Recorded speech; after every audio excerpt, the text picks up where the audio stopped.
All right, let's dive into the hidden world of slow texters. We've all been there, right? Staring at our phone, wondering what's taking so long. Is it just plain rude, or is there something way more interesting going on under the surface? We're going to find out.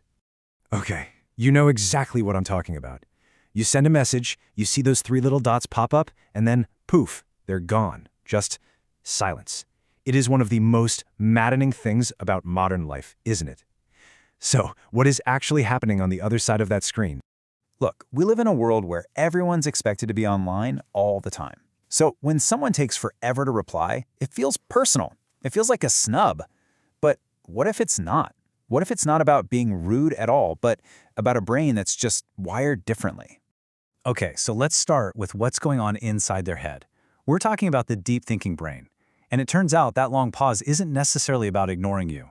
It's usually about some really intense mental stuff that actually prioritizes a good answer over a fast one. So there's this thing called cognitive complexity. And what that really means is, for some people, a super simple question like, "Hey, what's up?" isn't simple at all. Their brain just kicks into overdrive, instantly scanning every possible angle, every potential consequence of every possible reply. It's not that they can't decide, it's that their brain is running this massive, complex simulation to find the best response. And this, right here, is the biggest misunderstanding of all. To you, it looks like they're just blowing you off. But on their end, their brain is literally working overtime, trying to put together a meaningful, thoughtful reply, instead of just shooting back the first thing that comes to mind. A lot of the time, perfectionism is the real culprit here, you know? These folks can be their own worst critic. For them, it's not enough to just send a response. It has to be the right response. And that pressure, that need to get it perfect, it forces them to pause, to think, and to rethink everything they're about to type. Then again, sometimes it has nothing to do with the text itself. Think about it. When someone is totally in the zone, deep into a project, or lost in a creative flow, their brain is so laser-focused that a little notification buzz might as well not exist. It's not that they saw it and chose to ignore you, it's that their brain literally didn't even process it. It never made it into their active memory. All right, let's switch gears and talk about something else that's absolutely crucial, the social battery. Because for a lot of these slow texters, it's not about not having the time to reply, it's about not having the energy. You see, some people are just built with a higher level of social sensitivity. Every single interaction, even something as small as a text message, takes a little piece of their energy.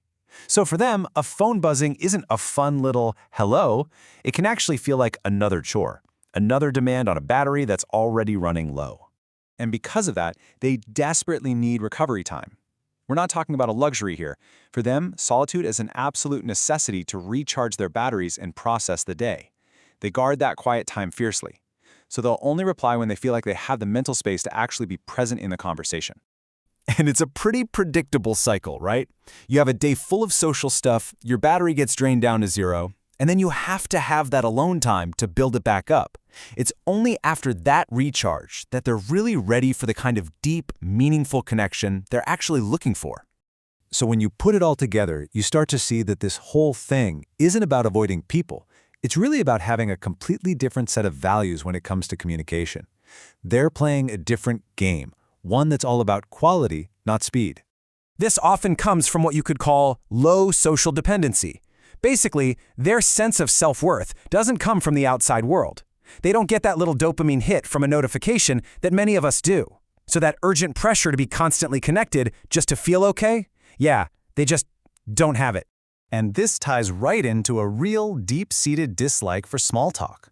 I mean, for a lot of deep thinkers, those "how's the weather" kinds of chats are just exhausting. They feel like a total waste of mental energy. It's so important to get this, they're not trying to avoid you. They're trying to avoid conversations that feel hollow. So you really have two totally different approaches to communication, right? On one hand, you've got what we could call a ritual preference. That's all about just keeping in touch, the daily check-ins, the social upkeep. But on the other hand, you have the quality preference. And for them, one single deep conversation is worth more than 100 little hellos. The end goal is just not the same. Okay, so let's put all the pieces together. When you really get the psychology behind it, you realize that being a slow texter isn't a bug. It's not a flaw in their character. It's a feature. It's just part of how they're wired. And I think this next point really says it all. It's such a powerful way to look at it. Your mind isn't broken, it's just wired for more depth. Simple as that. So if you take one thing away from all this, let it be this. Being slow to text is rarely about being cold or distant. It's about being protective. They're protecting their energy, their focus, and that quiet inner world they need to have before they can truly, genuinely connect with you. Which brings us to the final question, and this one's for you.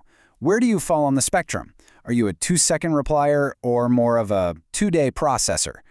Thinking about it and understanding that both ways are totally valid, well, that's how we all get a little better at this whole communication thing.